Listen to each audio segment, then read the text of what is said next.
Hey, today I've got a tactical tutorial for you about autocannons. Let's go. Just gonna bring up my PowerPoint here.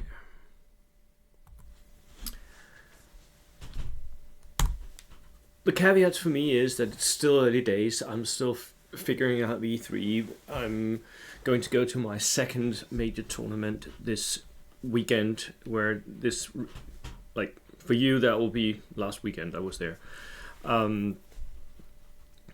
So I don't have any brilliant insights, I think, yet. I don't have a fixed set of tactics that I've observed people using. I do have the first glimmers of those, but I don't think that I'm yet in a place where I can give you something that will immediately change your game and everything will just resolve itself. That's not where we're at. And I also say that everything that I'm saying here is very meta dependent. There are certain things that could change this up massively. For instance, the introduction of veteran tanks. So, what are autocannons? Well, they come in two flavors, the heavies and the lights. Both of those have two shots. The heavy autocannon is a little bit better because it's got a huge amount of range. You can basically shoot anything on the table. And you got +3 penetration if you're within half that range, which is pretty good. And it gives you a fairly long 36-inch range of +3, which is really, really, really strong with two shots because you're very likely to hit. The light autocannon is a little weaker with only 48 inches, 24 for half range, +2 of range, and that's basically it. They can shoot solid shots, anti-tank shots, or they can shoot HE shots, which are HE1. That's it. You can get them in two types, 3 flavors. You can get them in the AA guns, which are artillery pieces. They're typically static, and they just sit there. Many of them, especially the light autocannons, are on a turntable, so they got 360. And most of the games, these are ambush pieces. They are locking down lanes of fire or protecting flanks. Then they come in the form of AA vehicles, typically open-topped, soft-skinned, or at the maximum 7+, although we do get some that are a little bit tougher. So the AA vehicles were in real life dedicated anti-air tanks, more or less, right? Although some of them were very light for what they did, basically trucks with a Polston gun mounted on the back. And then we have the third version, which is the autocannon tanks, which are close-topped vehicles. They were in real life, they were typically like armored cars, scout cars that didn't need a heavy gun, but could manage with something a little lighter and then would retreat immediately as soon as they saw the enemy. But in this game, they're sort of a light tank, and these light tanks are really, really good in version 3. So what's so great about autocannons? In version 3, they were always good, don't get me wrong. They were always good. But in version 3, they've increased a little bit. One of the things that they were always good with was that they had 2 shots. That double tap, rolling those 2 dice, at least for me, meant that I could be a lot more certain that I was going to hit.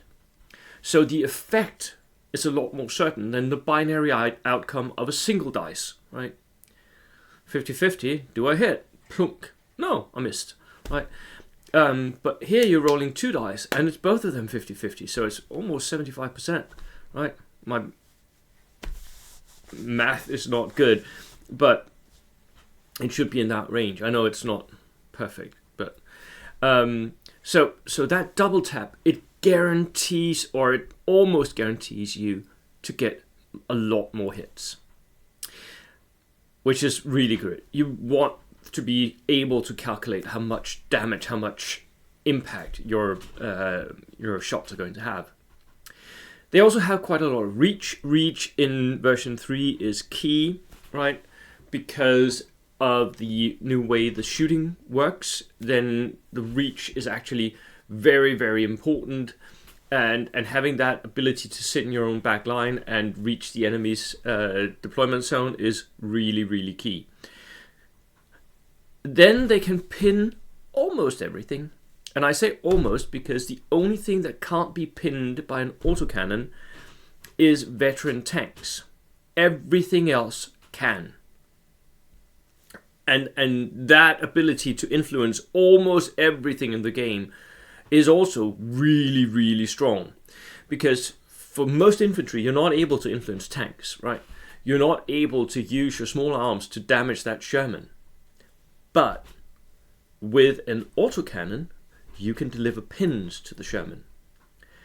Now, that wasn't true for version 2 always. There was, you rolled off and there was a whole thing about that. But for version 3, it's very clear. Only veteran tanks can ignore things that can't really hurt them. Which means that your autocannons are really good. And you can do something that's really cheeky here. Because you don't even need to be able to get that +2 for your light autocannon. You can sit in your own deployment zone shooting at a Sherman, which you cannot possibly injure. There's no way your +1 at that range is going to damage, even scratch the paint of that Sherman. But if you're shooting HE, you can potentially give it a double pin. Because the Sherman, which is regular, cannot shed the pins. It takes the pin. And if you're shooting HE, dunk, and rolling that D2 4+, then he gets 2 pins. That is absolutely brilliant. So most of the time when I'm using my my light autocannons, I'm shooting HE.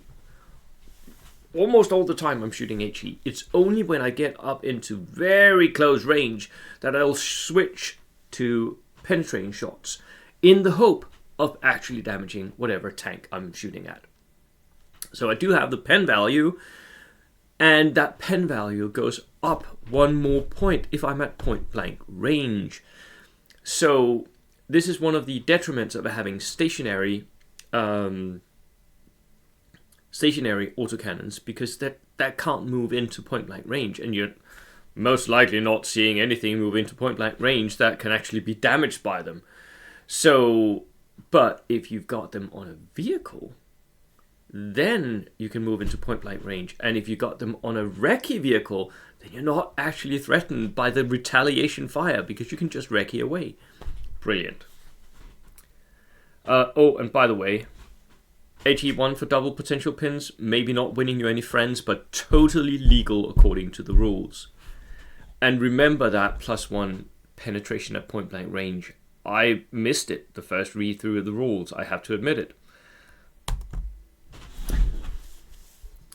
So the AA guns, the stationary AA guns, what do we do with those? Well, they're mainly there for locking down lanes of fire, and they are so dirt cheap. You can get a light autocannon, 360 light autocannon for 35 points, which is the same you're paying for an MMG team, which does approximately the same, except the light autocannon can actually influence tanks, which the MMG team cannot.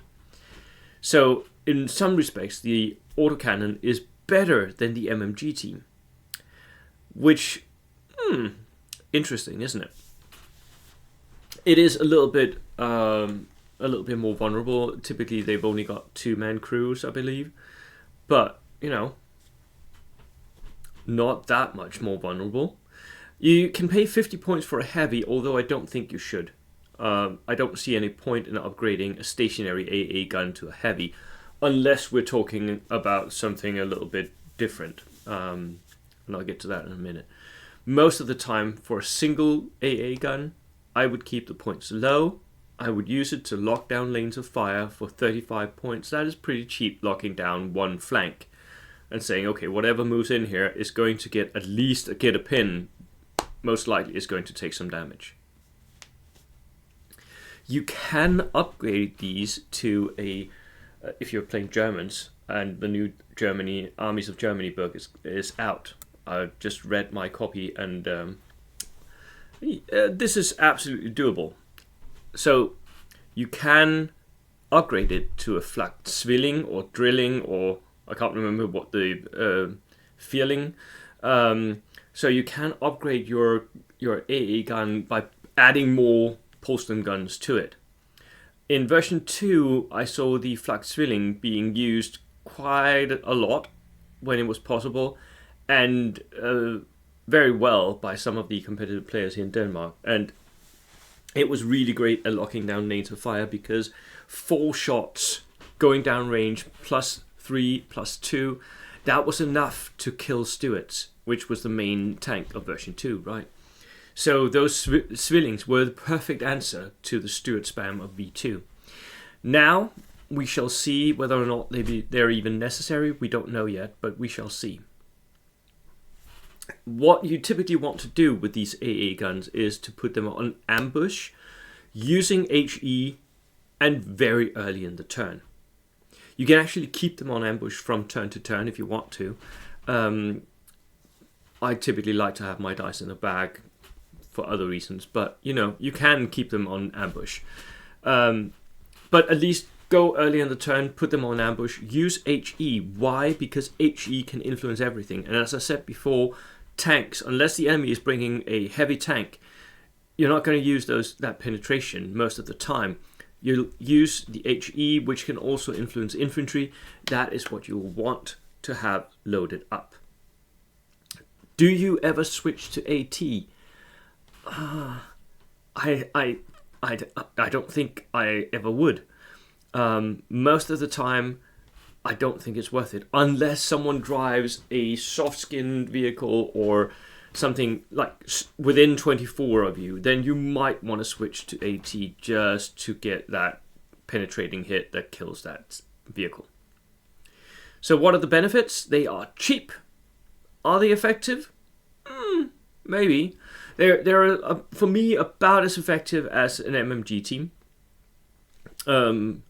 which some people will argue is not effective. I think is great. So I personally like the autocannons a lot, but the problem is always they're going to be stationary. They're not going to influence the game other than limit where the enemy can go.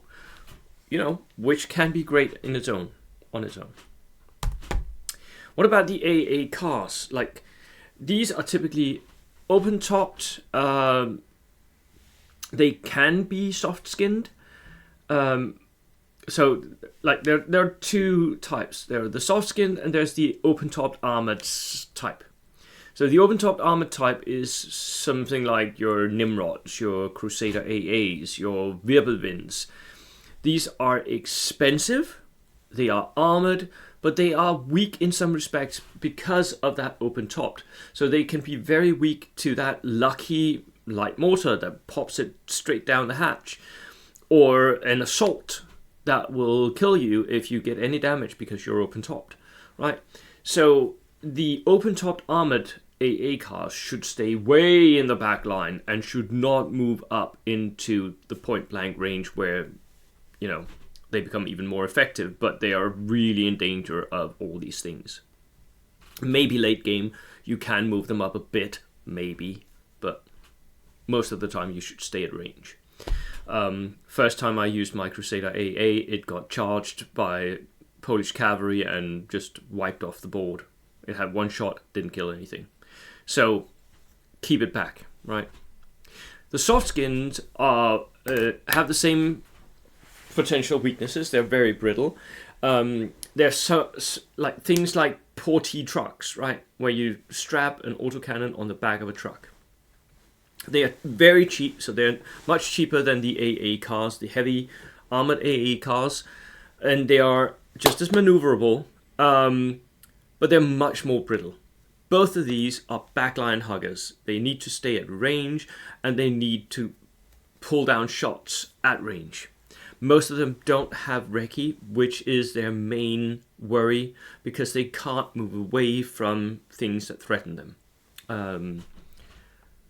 So these are a little bit finicky to use. I like the fact that they're maneuverable. They're sort of like the artillery type AA gun, but maneuverable. That's the main difference for me. Which, you know, I like, because if that flank is no longer needed, if you don't need to lock down that flank, you can just move into the center and do stuff there, right? I like that. And then we have the autocannon tanks. So these are your T60s, your Humbers, your Panzer Lux. Maneuverable. They can move into range. They can move to point blank to get the extra bonus. They are typically close-topped. They're armored. These are just absolutely great. They're so good, this version here. And most of them even have a coaxial MMG, which also means that they have a secondary weapon. If their main weapon is not optimized, if you want the extra dice for rolling 3 MMGs, 4 if you're German, they're great. These are really great flankers, or if you want to move them, if you want to go head to head with an enemy tank, do so late in the turn. Once the tank has done whatever it needs to do, move in, take the shots, and then next turn, if you've got recce, he shoots at you, you recce back, or you shoot him again, so he's double pinned, right? So they are what I term late turn duelists. They want to go late in the turn, and then they want to duel something. These also really like line of sight blockers. So the vehicles that have tracks, they like area terrain where they can sit behind a forest or a ruin, and then move into that ruin all the way to the edge, and then shoot out without giving cover. Perfect. Whereas the wheeled versions of these autocannon tanks, Humbers for instance, they want to stay behind that line of sight blocker and then move out, shoot, and then move back in if you're shot at with the recce. Oh, I think I forgot to say one thing. One of the things that's so great is, I put it on the PowerPoint here, but I think I forgot to say, in version 3, you can split your templates. In version 2, they had to be connected, which meant that you couldn't hit that many men if you're firing on infantry. But now, split the templates, which means that you're always optimizing. If you hit twice, you're always optimizing how many times you hit. So, for me, that was it. Thank you so much, Michael and Søren, for hosting me this weekend at the tournament. I hope I did well. I don't know yet, but I shall see. And I'll see you in the next video. Cheers.